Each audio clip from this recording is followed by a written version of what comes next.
Yes, we have one here. Go ahead. She doesn't want to reveal her identity, so I'll be asking her question.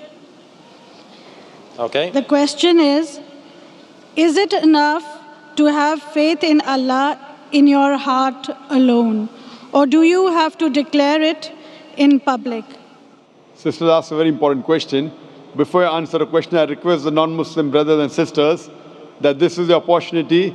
This is the last session of the convention, Dubai International Peace Convention. If you have any question on Islam, on Christianity, on Hinduism, this is the opportunity. Please feel free to come to the microphone.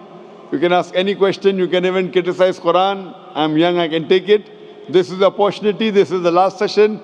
Please don't feel shy. Come on the microphone and clarify your doubt.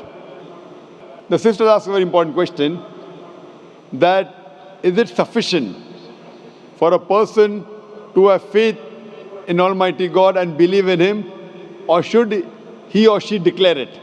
Sister, the most important criteria is that that person should have faith in Almighty God. Declaring in public or to others is not compulsory.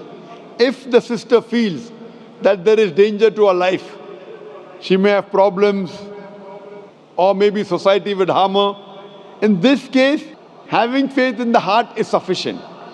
But if there is no danger to life, no danger to that person, declaring is better, because then that person can follow Islam freely. Because if you have faith and you hide it from others, then you have to practice Islam secretly. That becomes difficult.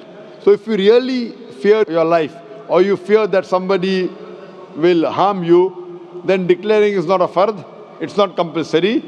But if there is no such problem, declaring is better, because you can practice your faith openly and you need not practice it secretly. Hope that answers the question, sister. Thank you.